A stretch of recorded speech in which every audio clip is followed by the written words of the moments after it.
আচ্ছা, কেউ একজন বলো তো আমার স্ক্রিনটা কি দেখা যাচ্ছে কিনা? জি স্যার, দেখা যাচ্ছে। আচ্ছা। তো গতদিন আমরা দেখেছিলাম কি উদ্ভিদের বাহ্যিক বৈশিষ্ট্য। আজকে আমরা অন্য একটা নতুন চ্যাপ্টার দেখবো, সেটা হলো পদার্থের গঠন। এটা একটু অন্যরকম, বেশ ইন্টারেস্টিং একটা চ্যাপ্টার। তোমাদের কেউ যদি কোথাও কোনো বুঝতে অসুবিধা হয় বা কোয়েশ্চেন থাকে, তাহলে আনমিউট করে কোয়েশ্চেন করবা, আর একটু মাঝে মাঝে রেসপন্স করো, তাহলেই হবে। তো আসলে আমরা শুরু করি। পদার্থ বলতে আমরা কি বুঝি বলো তো একজন? পদার্থ বলতে কি বুঝি? যার ওজন আছে এবং জায়গা দখল করে তাকে পদার্থ বলে। হ্যাঁ, তাহলে সহজ কথা যদি বলতে চাই যে আমরা আমাদের আশেপাশে যা যা দেখতেছি, যেটার ওজন আছে এবং জায়গা দখল করে, সেটাকে কি বলতেছি? পদার্থ। এই যে যেমন বায়ু, দাঁড়াও, বায়ু, এটাও কিন্তু পদার্থ। এটা কিন্তু দেখা যায় না, কিন্তু এটার কিন্তু একটা ভর আছে। এটা খুবই কম, কিন্তু এটার একটা ভর আছে। আর এই যে পৃথিবীর মধ্যে যে, পৃথিবী জুড়ে যে বায়ু আছে, সেটা তার মানে কিন্তু একটা জায়গা দখল করে আছে পৃথিবী পুরাটা। তাহলে বায়ু একটা পদার্থ, পানি পদার্থ, লোহা, খাদ্যদ্রব্য, বই পুস্তক, এরকম যা যা আমরা দেখতেছি আশেপাশে, সবই হলো পদার্থ। এখন এই পদার্থ আবার দুই ধরনের হয়, একটা হলো মৌলিক পদার্থ, একটা হলো যৌগিক পদার্থ। তাহলে পদার্থ কয় ধরনের হতে পারে? দুই ধরনের, একটা হলো মৌলিক আর একটা হলো যৌগিক। যৌগিক। Very good. যৌগিক। এখন আমাদের জানতে হবে এই যে পদার্থ, এদের গঠন কিরকম আর কিভাবে তৈরি হয়। তার মানে এই পদার্থগুলা কিভাবে তৈরি হচ্ছে সেটা আমরা দেখব। আচ্ছা, তো তোমাদের এই যে মৌলিক আর যৌগিক, এই জিনিসটা আমি তোমাদের একটু পরে বোঝাচ্ছি, তখন দেখলে বুঝতে পারবা যে মৌলিক পদার্থ কি আর যৌগিক পদার্থ কি। আসলে দেখি পদার্থের গঠন কি। পদার্থ, ধরো এই যে আমাদের পাশে যে বিভিন্ন লোহা দেখতে পারি, আমাদের আশেপাশে বিভিন্ন জায়গায় লোহা বা লোহার দণ্ড দেখতে পারি আমরা। ধরো এটা একটা লোহার দণ্ড, এটা একটা লোহার দণ্ড। তো এই লোহার দণ্ডটাকে আমি যদি বারবার ভাঙতে থাকি, ভাঙতে থাকি, ভাঙতে ভাঙতে এক সময় এটা কি হয়ে যাবে, দেখবা যে পাউডার হয়ে গেছে, একদম গুঁড়া গুঁড়া হয়ে গেছে একদম। তো এমন হবে যে এক সময় ভাঙতে ভাঙতে সেটাকে আমরা এমন ছোট ছোট কণায় পরিণত হয়েছে, সেটাকে আমরা ভাঙতে পারতেছি। তার মানে ধরো এটা হলো সেই ছোট কণাগুলা। তাহলে কণাগুলো কিরকম ভাবে থাকবে? এই যে এরকম একটা আরেকটার সাথে কাছাকাছি অবস্থান করবে। তো আসলে দেখি বইয়ে কি বলেছে, যে পদার্থের ভিন্নতার কারণ কি এদের গঠনেই, যে আমরা এক একটা পদার্থ এক এক রকম দেখতেছি। আমাদের লোহা একরকম, প্লাস্টিক একরকম, তারপর পানি একরকম। এইগুলোর আলাদা কিসের জন্য, কিভাবে আলাদা? কারণ এদের গঠন। তো এক একটা পদার্থের গঠন এক এক রকম বলে তারা দেখতেও কি হয়, ভিন্ন রকম হয়, এবং তাদের যে বৈশিষ্ট্য বা ধর্ম, সেটাও আলাদা হয়। এবার আমাদের বহুল ব্যবহৃত কয়েকটি পদার্থের গঠন দেখা যাক। প্রথমে এই যে লোহা ও তামা। সবাই তো লোহা চিনো, তামা কি কেউ দেখেছি তামা? আচ্ছা, না না স্যার। দেখলে, আচ্ছা, তামার কথা তো শুনেছি, তামা। জি স্যার। হ্যাঁ, তো এই লোহা আর তামা দুইটাই একটা ধাতু বা, তো এরা হলো কি পদার্থ, ধাতব পদার্থ, কিন্তু এরা কিন্তু ভিন্ন। তো এই ভিন্নতার কারণ কি সেটা আমরা কি করব, এদের গঠন দিয়ে ব্যাখ্যা করব। আচ্ছা, তাহলে এই যে ছবিটা দেখো, লোহাকে, এটা হলো লোহার গঠন। ধরো এটা একটা লোহার টুকরা, এটার মধ্যে ছোট্ট একটা জায়গায় এরকম লোহার, ওই যে আমি যেটা বললাম, যে একসময় ভাঙতে ভাঙতে এমন ছোট ছোট কণায় পরিণত হবে যেটাকে আর ভাঙা সম্ভব। এই গোল গোল গুলা হলো সেই ছোট ক্ষুদ্র কণা। এটাকে আমরা কি বলবো বলো তো কেউ একজন? এটা হলো, এই ছোট যে কণাগুলো আছে সেটা হলো পরমাণু। তার মানে পরমাণু হলো পদার্থের ক্ষুদ্রতম কণা, যাকে আর কি করা যায় না, ভাঙা সম্ভব না। আচ্ছা, তাহলে এই কণাগুলো দেখো একটা আরেকটার সাথে লেগে লেগে এভাবে অবস্থান করতেছে। এটারও কারণ আছে, এদের কারণ হলো এই কণাগুলো একটা আরেকটাকে আকর্ষণ করে। তো এই কপার, এই কণার গঠনটা একরকম। আবার এই যে এটা হলো তামা, এটা হলো তামা, উপরেরটা হলো লোহা। তো লোহার কণার গঠন একরকম, তামার কণার এই ক্ষুদ্রতম কণা বা পরমাণু, এই গঠন আরেক রকম।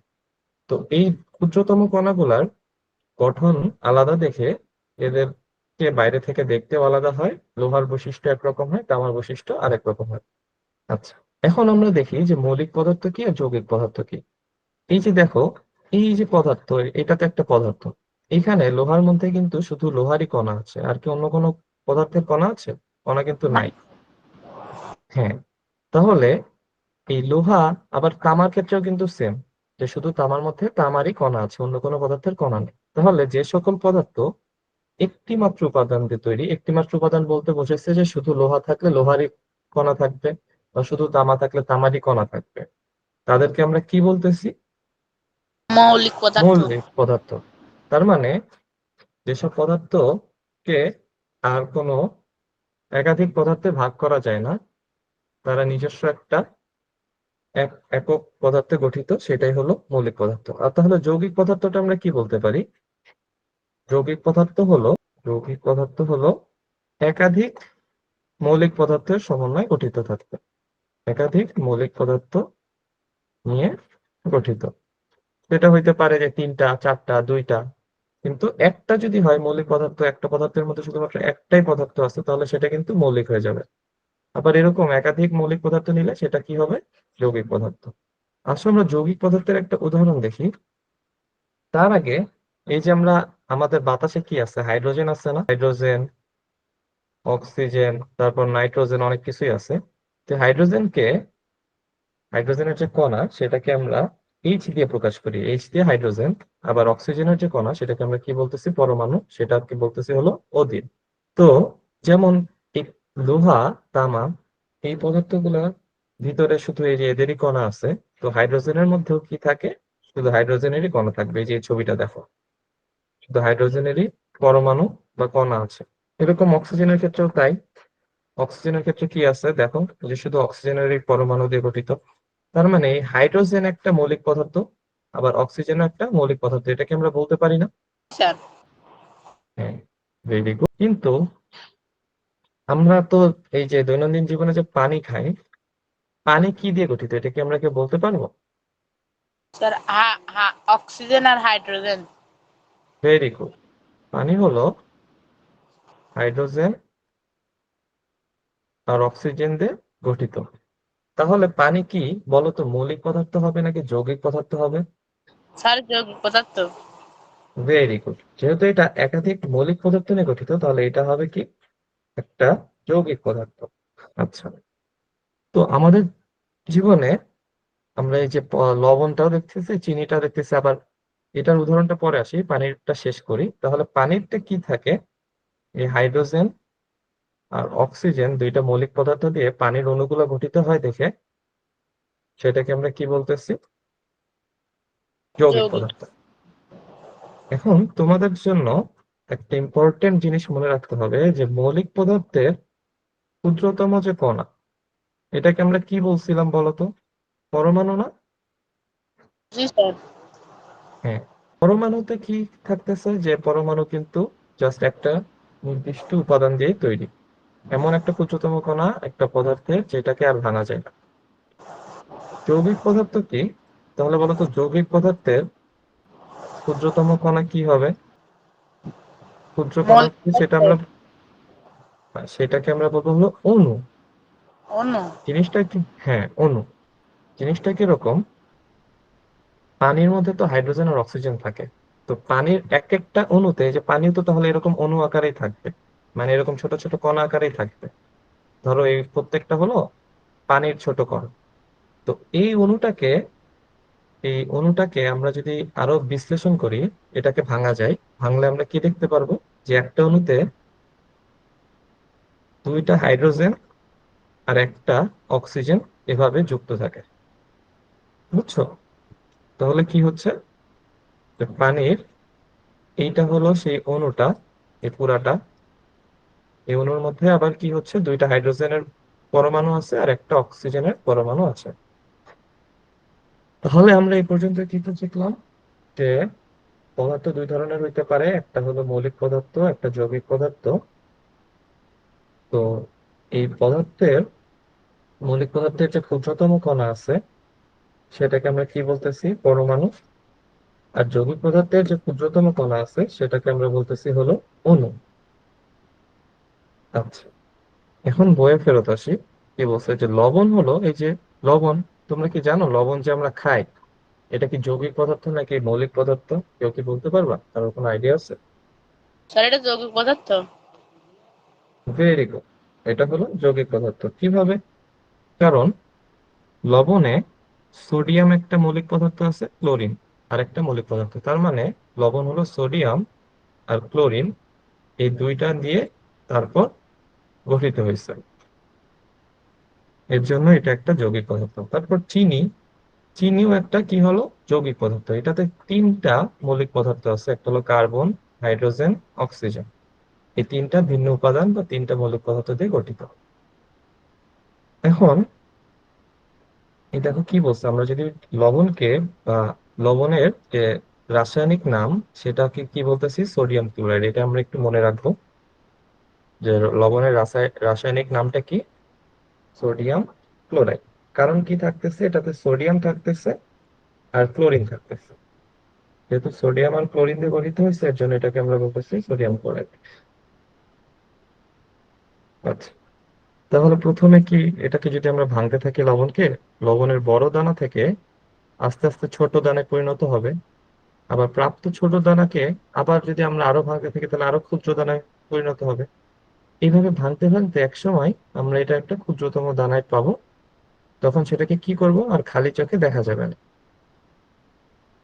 এটা হলো লবণের সেই ক্ষুদ্রতম অংশ যেখানে কি হচ্ছে, একটি মাত্র সোডিয়াম ক্লোরাইড আছে। তার মানে এই এইটা একটা লবণের ছোট অংশ, এটা একটা ক্ষুদ্রতম অংশ, এটা একটা ক্ষুদ্রতম অংশ, এটা একটা ক্ষুদ্রতম অংশ। এই ক্ষুদ্রতম অংশের মধ্যে আবার কি আছে, একটা সোডিয়াম আর একটা ক্লোরিন। এটা কি সবাই বুঝতে পারছি? জি স্যার। হ্যাঁ। তাহলে বলো তো, এই জি। কণাটাকে আমরা কি বলবো? এটাকে বলবো না অণু? জি স্যার। আর ভিতরের এই যে এক একটা সোডিয়াম আছে, ক্লোরিন আছে, এদের প্রত্যেককে আমরা কি বলবো, পরমাণু। আচ্ছা, তাহলে এই অংশ ভেঙে আবার দুই ভাগে বিভক্ত সোডিয়াম ও ক্লোরিন হয়ে যায়। তার মানে আমরা যদি লবণকে একদম ভাঙতে থাকি, ভাঙতে ভাঙতে ভাঙতে ভাঙতে শেষ পর্যন্ত আমরা কি পাবো, দুইটা পরমাণু পাবো, একটা হলো সোডিয়াম আর একটা হলো ক্লোরিন। সোডিয়ামকে Na দিয়ে লিখে, আর ক্লোরিনকে Cl দিয়ে রাসায়নিক ভাবে প্রকাশ করা হয়। এটা এদের রাসায়নিক সংকেত। আচ্ছা, একইভাবে চিনিকে ভাঙলে আমরা এই যে কার্বন পাবো, হাইড্রোজেন পাবো, অক্সিজেন পাবো, তিনটে উপাদান পাবো। তাহলে আমরা একটু মনে রাখবো যে লবণের রাসায়নিক নাম কি, সোডিয়াম ক্লোরাইড। Sodium chloride. হ্যাঁ, এটাকে আমরা রাসায়নিক ভাবে কিভাবে লিখতে পারি, NaCl এভাবে লিখবো। তাহলে এখানে কি কি থাকতেছে, লবণ কি কি দিয়ে গঠিত? একটা হইলো হাই সোডিয়াম, ক্লোরিন আর সোডিয়াম। ভেরি গুড, সোডিয়াম আর ক্লোরিন। তাহলে সোডিয়ামকে আমরা লিখবো Na দিয়ে, ক্লোরিনকে লিখবো Cl দিয়ে। এখন যদি চিনিরটায় আসি, চিনি তাহলে কয়টা উপাদান দিয়ে গঠিত? তিনটা। কি কি? একটা হলো, carbon, hydrogen, oxygen. Very good, hydrogen, oxygen আর কার্বন, এই তিনটা। তাহলে এই যে দেখো, এখানে বলে দিছে লবণ ও চিনির মতো যেসব পদার্থ একের অধিক ভিন্নধর্মী উপাদান, ভিন্নধর্মী বলতে মৌলিক উপাদান বুঝাইছে, কারণ এক একটা মৌলিক উপাদান তো আরেকটা মৌলিক উপাদান থেকে ভিন্ন। তো ভিন্নধর্মী বা একাধিক মৌলিক উপাদান দিয়ে গঠিত তাদেরকে আমরা বলতেছি যৌগিক পদার্থ। আচ্ছা, আমরা এই যে লোহায় মরিচা ধরা দেখছি না, অনেকে জং বলে থাকি। জি স্যার, দেখছি। হ্যাঁ, তো এই মরিচা ধরা এটাও কিন্তু এক ধরনের পদার্থ। এটা কি হয়, এই যে ধূসর কালচে রঙের লোহার তৈরি রড কিছুদিন যদি আমরা বাইরে রেখে দেই তখন কি দেখবো, আস্তে আস্তে এর উপর দিয়ে একটা লালচে বাদামি বাদামি একটা লেয়ার পড়ে যায়, এটাকে আমরা বলতেছি মরিচা। এখানে আসলে কি হয়েছে, লোহা তো, লোহার রড মানে কি, লোহা তো একটা মৌলিক পদার্থ তাই না? ধরো এটা হলো লোহার রড। তো এই মৌলিক পদার্থের যদি আমরা বাতাসের মধ্যে রাখি, বাতাসে তো অনেক ধরনের উপাদান থাকে, হাইড্রোজেন থাকে, অক্সিজেন থাকে। ওরা কি করে, আবার পানি থাকে, পানি বলতে জলীয় বাষ্প যেটা। এই মরিচা তখন কি হয়, এই লোহার যে উপরের দিকে যে পরমাণুগুলো আছে, সেটা হলো এই বাতাসের উপাদানের সাথে একটা বিক্রিয়া করে যুক্ত হয়ে আস্তে আস্তে এর উপরে মরিচা পড়ে। একটা লেয়ার, হ্যাঁ লেয়ার তৈরি করে, সেটাই আমরা মরিচা বলতেছি। এই যে এখানে বলছে যে এই এখানে মৌলিক পদার্থ লোহাটা কি করে, জলীয় বাষ্পের উপস্থিতিতে অপর একটি মৌলিক পদার্থ অক্সিজেনের সাথে বিক্রিয়ার মাধ্যমে মরিচা সৃষ্টি করে। এই মরিচাটার রাসায়নিক নামটা কি? Iron oxide. আয়রন অক্সাইড এটা হলো, তার মানে মরিচাটাকে আমরা কি বলতেছি? যৌগিক পদার্থ। হ্যাঁ, ভেরি গুড, যৌগিক পদার্থ। এটা হলো আয়রন অক্সাইড। এটা যৌগিক পদার্থ কেন?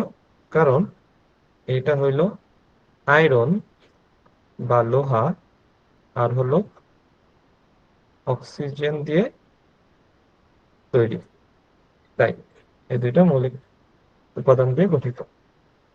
এখন দেখি মিশ্র পদার্থ। তুমি যদি একটা গ্লাসে পানি নাও, পানি নিয়ে সেটাতে সামান্য কিছু লবণ দাও, লবণ দিয়ে একটু ধরো চামচ দিয়ে নাড়া দিল, তাহলে কি হচ্ছে? লবণ আর পানির একটা মিশ্রণ তৈরি হবে। তো সেখানে কি হচ্ছে, একের অধিক পদার্থ আছে না, লবণ পানি। জি স্যার। হ্যাঁ, তো এখানে কি হচ্ছে, লবণ পানির একটা মিশ্রণ তৈরি হয়েছে। কিন্তু একটা জিনিস দেখো, এই লবণ আর এই যে পানি, এটা যদি আমরা গ্লাসের মধ্যে, ধরো এটা পানি আর এখানে লবণের কণাগুলো আছে, যদি গ্লাসের মধ্যে নাড়াচাড়া করি, একসাথে মিশাই, সেটা কিন্তু আমাদের বাইরে থেকে দেখে মনে হবে যে তারা একজন আরেকজনের সাথে পুরাপুরি একটা মিশে নতুন একটা পদার্থ তৈরি করছে, কিন্তু আসলে কিন্তু তা না। লবণ লবণের মতোই আছে, সেটা আরো ক্ষুদ্র হয়ে গেছে পানির জন্য। আর পানি পানির মতোই আছে, তার মানে পানির অণু আর এই যে লবণের অণু, এরা কিন্তু মিলে কোনো নতুন পদার্থ তৈরি করতেছে না। কিন্তু এই যে লবণের, ধরো এটা একটা শরবত, লবণের তো শরবত হয় না, ধরো এটা একটা লবণের শরবত। তো এই লবণের শরবতে পানি আর লবণ কিন্তু একসাথে আছে। তো এই ধরনের পদার্থকে আমরা বলতেছি হলো মিশ্র পদার্থ। যেখানে কি হবে মিশ্র পদার্থের বৈশিষ্ট্য, যে একাধিক পদার্থ থাকবে কিন্তু এরা পরস্পরের সাথে যুক্ত হয়ে নতুন কোনো পদার্থ তৈরি করবে না, দুইটাই উপস্থিত থাকবে। পানির ক্ষেত্রে কিন্তু পানি একটা মিশ্র পদার্থ বলতে পারবো না, কেন? কারণ পানিতে হাইড্রোজেন আর অক্সিজেন এটা কিন্তু যুক্ত হয়ে নতুন অণু তৈরি করছে, নতুন একটা পদার্থ তৈরি করছে, তাই না? স্যার। হ্যাঁ, তো এটা হলো পানি। কিন্তু এই যে লবণ আর পানির মিশ্রণে সেটা কিন্তু পরস্পর যুক্ত হয়ে নতুন কোনো পদার্থ তৈরি করতেছে না, এরা জাস্ট সমভাবে গ্লাসের সব জায়গায় সমানভাবে বন্টন করা আছে। এর জন্য আমরা যদি ওটা যদি মুখে নিই বা টেস্ট করি, তখন দেখবো যে সেটা নোনতা নোনতা হয়ে গেছে। আবার বায়ু কিন্তু একই এরকম একটা মিশ্র পদার্থ। কেন? এই যে বায়ুতে নাইট্রোজেন, অক্সিজেন, জলীয় বাষ্প, এরা কিন্তু থাকে, কিন্তু এরা কিন্তু সবাই কি একসাথে মিশ্রিত হয়ে কি কোনো নতুন পদার্থ তৈরি করছে? এটা কিন্তু যার যার মতো বাতাসে ভাসমান থাকে। এর জন্য বায়ু একটা মিশ্র পদার্থ। তো আমরা কি বুঝছি মিশ্র পদার্থ কি, যৌগিক পদার্থ কি, আর মৌলিক পদার্থ কি?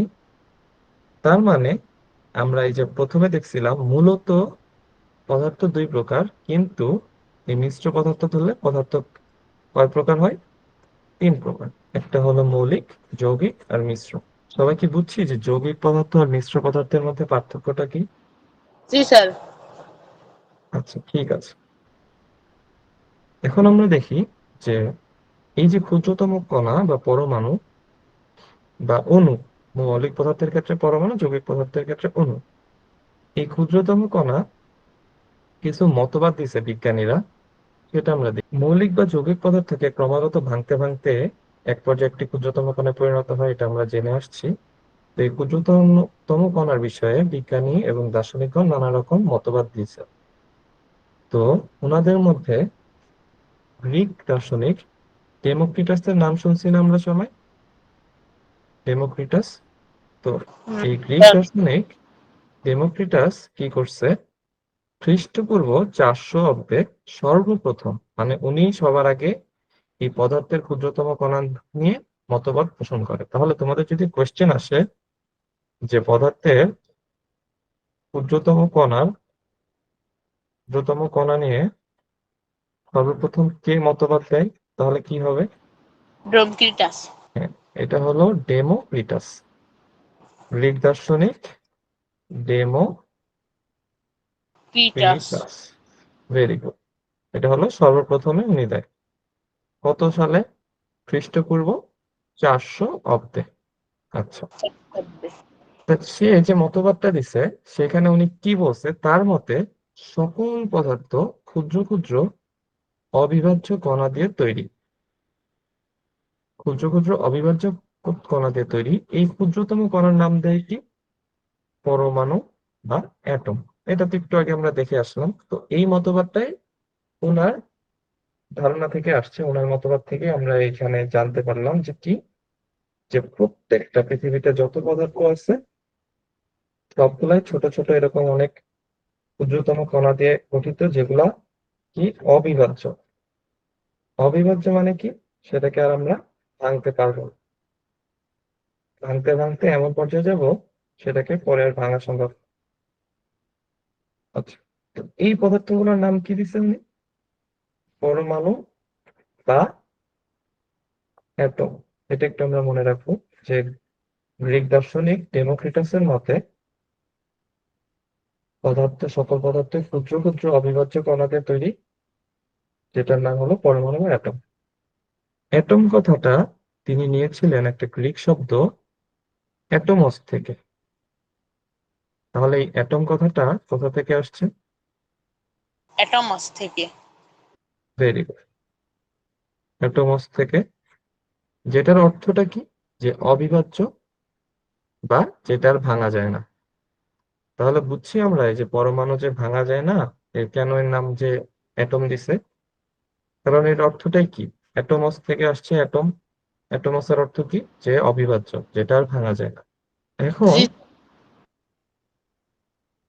কি হয়েছে যে তার মতবাদ দেওয়ার পরে তার ওই টাইমেরই, ওই সময় সময় সময় আরো দুইজন দার্শনিক ছিল, একজন ছিল হলো প্লেটো, আর একজন ছিল কি অ্যারিস্টটল। তার এই গ্রিক দার্শনিক ডেমোক্রিটাস যে মতবাদ দিয়েছে সেটার সাথে দ্বিমত পোষণ করছে যে না, সেটা তারা মানবে না। তো অ্যারিস্টটল কি বলছে, যে পদার্থসমূহ অবিচ্ছেদ্য এবং ভাঙনের কোনো সীমা নেই, অর্থাৎ সেটা যতই ভাঙা হোক না কেন পদার্থের কণাগুলো ক্ষুদ্র থেকে ক্ষুদ্রতর হতে থাকে। তাহলে আমাদের যে ডেমোক্রিটাস বললো, ডেমোক্রিটাস কি বললো, যে পদার্থ, সকল পদার্থই কিছু ক্ষুদ্র ক্ষুদ্র অবিভাজ্য কণাতে গঠিত, যেটাকে আমরা বলতেছি অ্যাটম। কিন্তু অ্যারিস্টটল কি বলছে বলতো? অ্যারিস্টটল বলছে যে না, আমরা এটার সাথে একমত না। অ্যারিস্টটল বলছে যে একটা পদার্থকে আমরা যতই ভাঙি না কেন সেটা আরো ছোট ছোট ছোট ছোট কণায় পরিণত হতে থাকবে। তার মানে ভাঙনের কোনো সীমা নেই।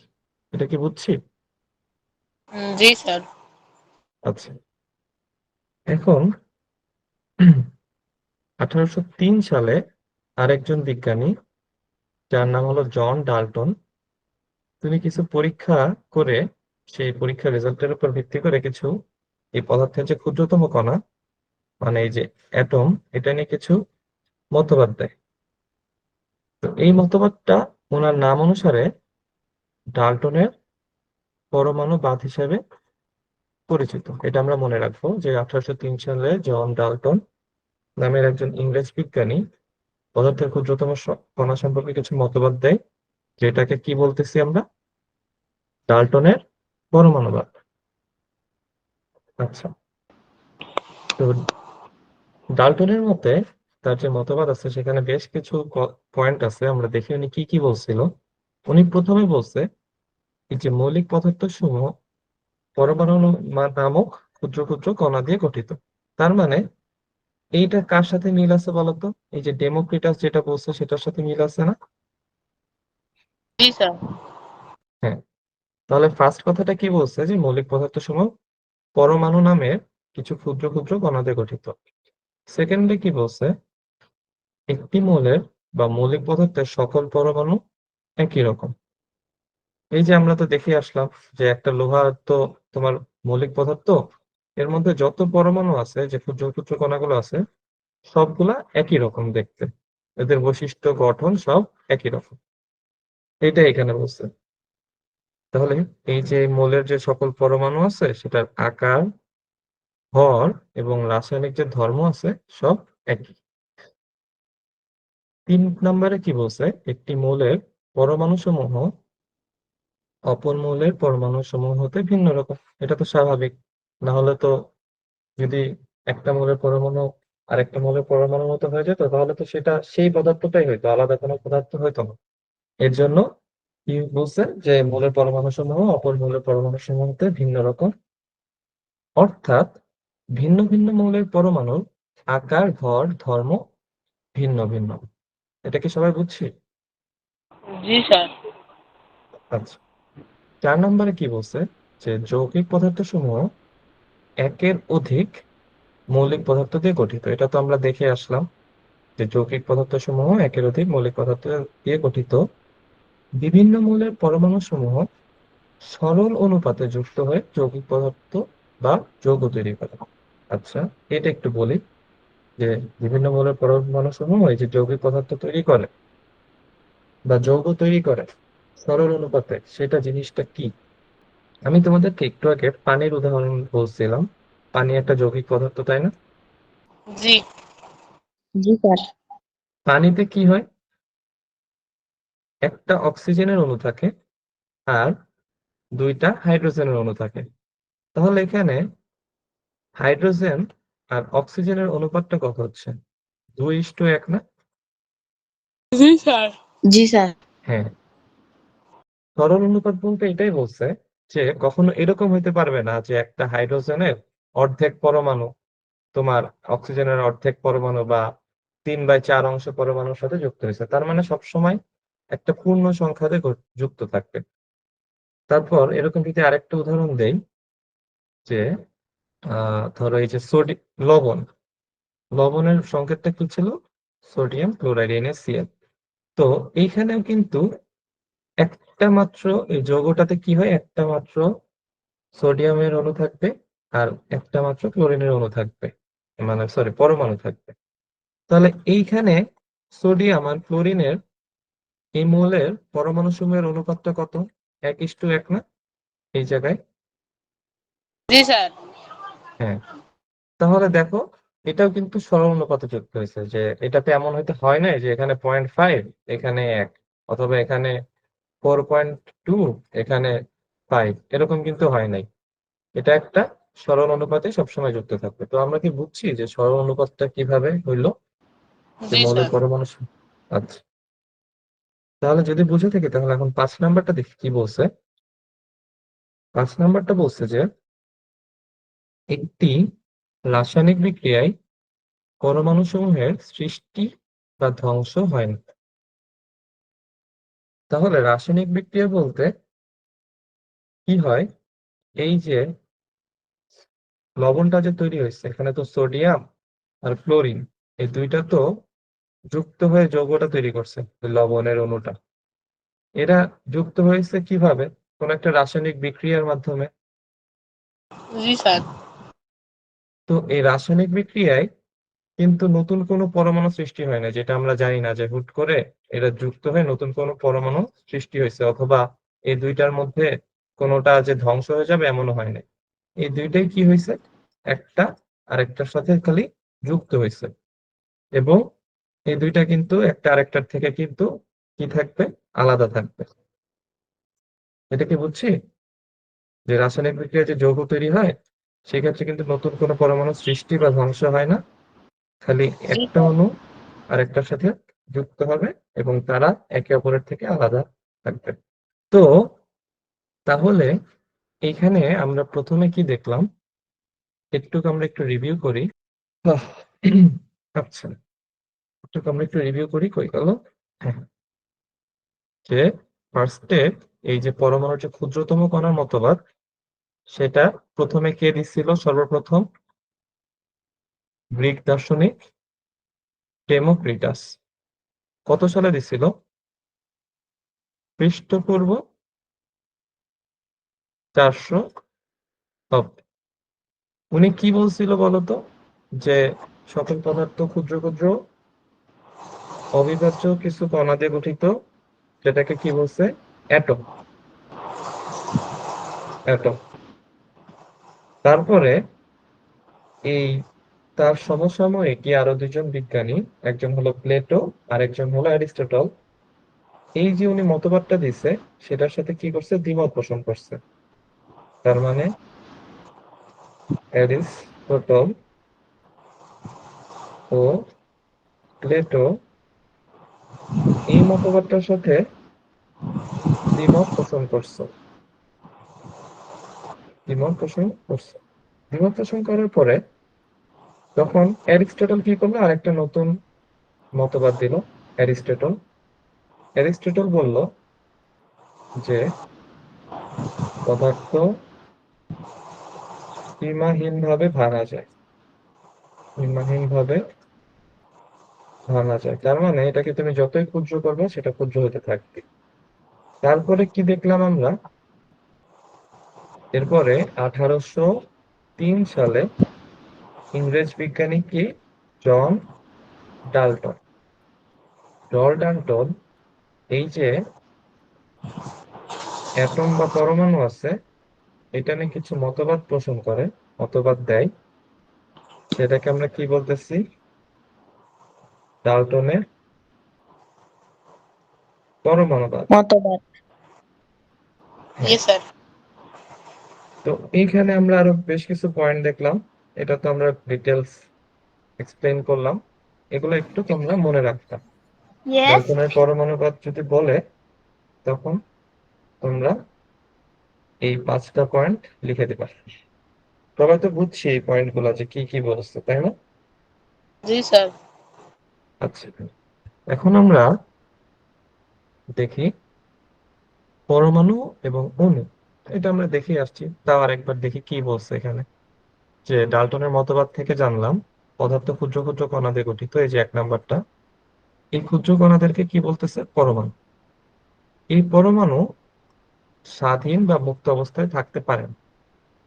থাকতে পারে না কিন্তু। তার মানে কি হবে? শুধু একটা পরমাণুকে তুমি কি একা এভাবে দেখতে পারবা? পারবা না। তারা হয়তো অন্য কোনো পরমাণুর সাথে যুক্ত হয়ে থাকবে, না হলে নিজেদেরই অন্য কোনো পরমাণুর সাথে যুক্ত হয়ে থাকবে, যুক্ত হয়ে একটা পদার্থ তৈরি করবে। এই যে এখানে তাই বলছে, এরা একে অন্যের সাথে যুক্ত হয়ে অণু গঠন করে। অণুরা আবার কি করে?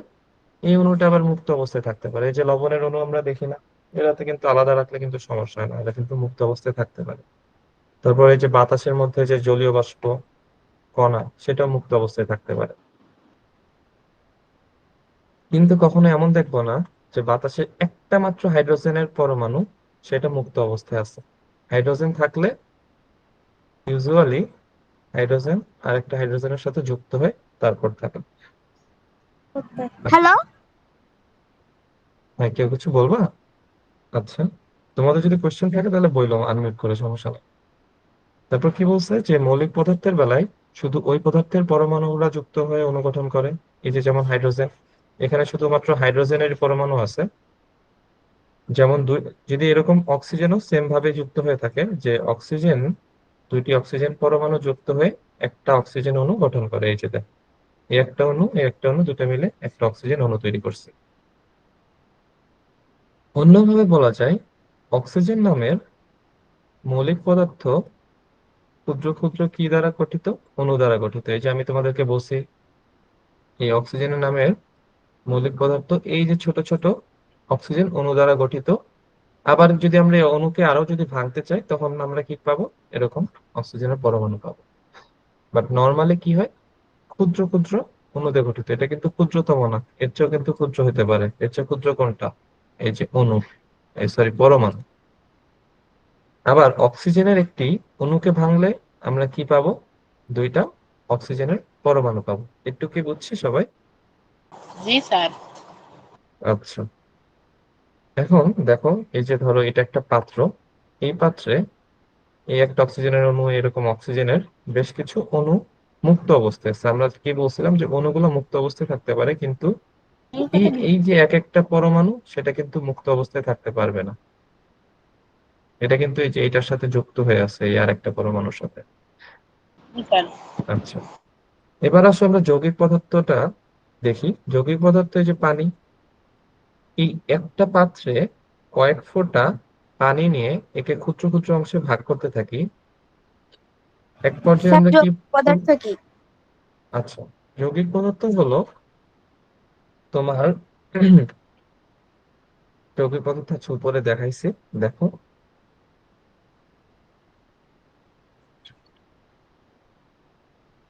এই যে এখানে দেখো,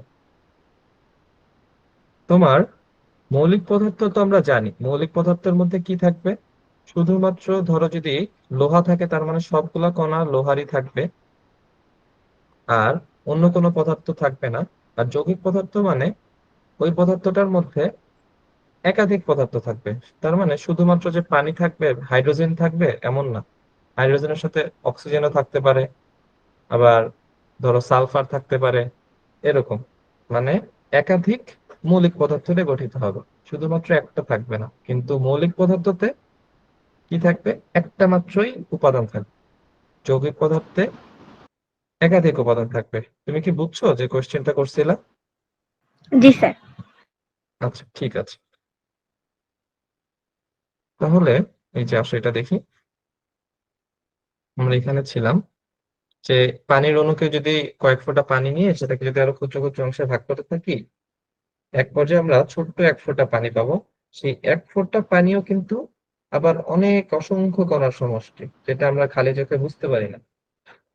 যদি কোনো অনুবীক্ষণ যন্ত্রের নিচে রাখি তাহলে দেখতে পাবো।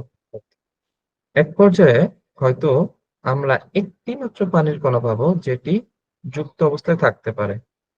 মানে সেটা তাহলে কি হবে? ওই যে পানির একটা অণু, এই যে এই অণুটা, যেখানে কি হচ্ছে, এই পানির বৈশিষ্ট্যটা বজায় থাকে।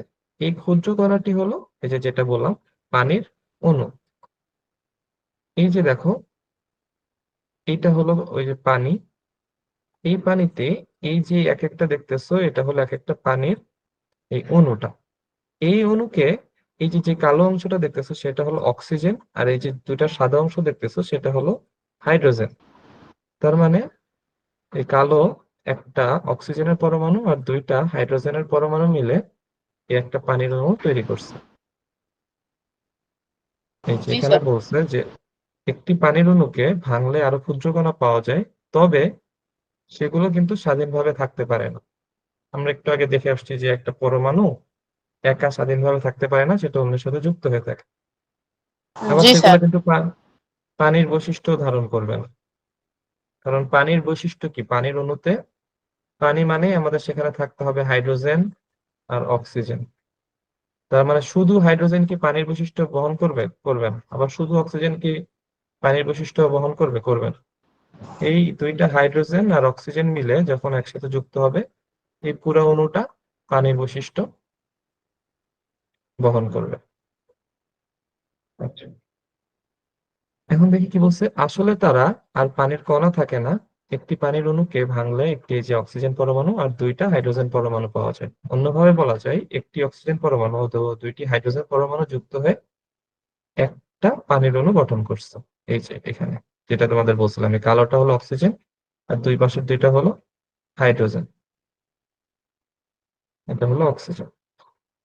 এটাকে যদি আমরা আরো ভাঙি তখন এইরকম পরমাণুগুলো আলাদা আলাদা ভাবে পাবো। এটুক পর্যন্ত কি সবাই বুঝছি?